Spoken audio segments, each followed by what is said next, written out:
নমস্কার, সর্বনের আরেকটা ব্লগে তোমাদের সবাইকে স্বাগত জানাই। হ্যালো, শুভ জামাই ষষ্ঠী সবাইকে। আশা করি সবাই তাড়াতাড়ি করে বেরিয়ে গেছো। সকাল সকাল সবাই চলে গেছে যার যার বাবার বাড়িতে। তো আমি এখনও যাইনি, কারণ আমার যেতে যেতে রাত্রিবেলা হয়ে যায়। কারণ যেহেতু আমাদের দোকান টোকান আছে, তার জন্য ও সব কিছু করে দোকান টোকান করে তারপরে আমরা বেরোই। তার জন্য আর কি একটু লেট হয়ে যায় আমাদের যেতে যেতে। তো প্রতি বছরই বিয়ের পর থেকেই এটা চলছে।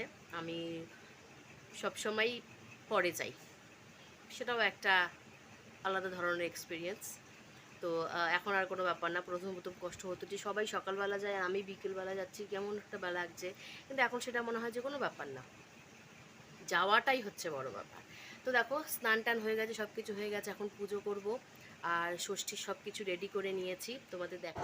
তো দেখো, সকালবেলা উঠে স্নান টান সব কিছু করে নিয়েছে, কারণ রয়েছে ষষ্ঠী পুজো, মানে ষষ্ঠী ব্রত হয় যাকে। এখানে দেখো ভালো করে সাজিয়ে নিয়েছে। এটা হচ্ছে সুপুরির খোল, তার মধ্যে আম, কলা, বাঁশের করুল, দুর্ব, তারপরে হচ্ছে করমচা, সব কিছু দিয়ে আমাদের পুজো করতে হয়। তো এখানে সকালবেলা উঠে স্নান টান করে আগে তুলসীকে জল টল দিয়ে তুলসী পুজো হয়ে গেছে। এখন যে আমি ষষ্ঠী ব্রতটা করেছি আর কি, সেই ষাটের জলটা হচ্ছে সব ঠাকুরকে দিয়ে দেবো। ঠাকুরকে ষাটের জলটা দেওয়ার পরে সেটা নিয়ে চলে যাব বাইরে, কারণ দেব তুলসী মন্দিরে। তারপরে আমাদের প্রত্যেকটা মানে দুয়ারে, মানে দরজার সামনে হচ্ছে এই ষাটের জল দিতে হয়। এটাই নিয়ম আর কি আমার শ্বশুরবাড়ির। তো ছেলে হওয়ার পর থেকে শাশুড়ি আমাকে এটাই শিখিয়ে দিয়েছে যে এটা করতে হয় আর কি ষষ্ঠী পুজোর দিন। তো এরকম করেই তুমি প্রতি বছর সকালবেলা উঠে স্নান টান করে আগে ষষ্ঠী পুজো করে নেবে। তো দেখো, এখানে তুলসী মন্দিরে দিয়ে নিলাম ষাটের জলটা। এবার চলে যাব হচ্ছে আমাদের মেন দরজার সামনে, একদম গেটের সামনে। তো সেখানে দিয়ে নেব। দেখো, এখানে দিয়ে নিচ্ছি ষষ্ঠী পুজোটা। তো মানে এটার খোলটার মধ্যে অনেকটা করে জল নিয়ে নিয়েছি, তো তার মধ্যেই সব কিছু দিয়ে দিচ্ছি।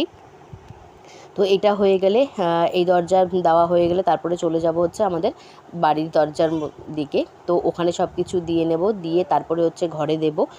দেওয়া হয়ে গেলে তারপরে মোটামুটি ষষ্ঠী পুজো আমার মানে কমপ্লিট হয়ে গেল আর কি। তারপরে হচ্ছে থাকে বাচ্চাদের মাথায় জল টল দেওয়া। এবার যেহেতু আমার ছেলে সবার ছোট, তো আমি শুধু ছেলেকেই দেব, আর শাশুড়িরা আমাদের সবাইকে দেবে আর কি ষাটের জল। তো মোটামুটি দেখো, আমার কিন্তু এদিকের পুজো সব কিছু হয়ে গেল।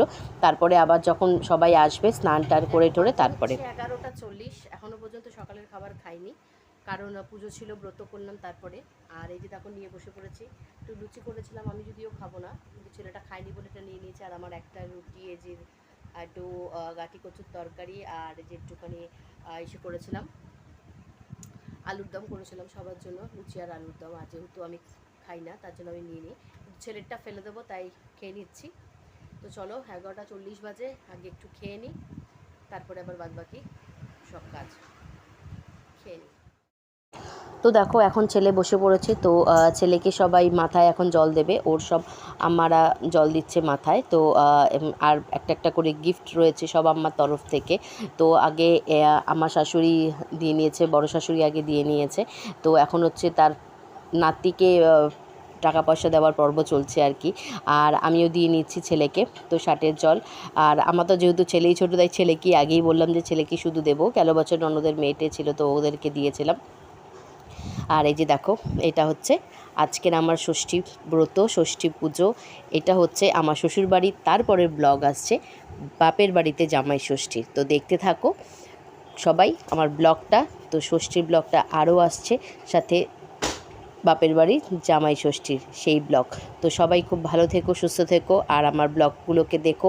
ভালো লাগলে প্লিজ একটু লাইক কমেন্ট সাবস্ক্রাইব করে দিও। টাটা।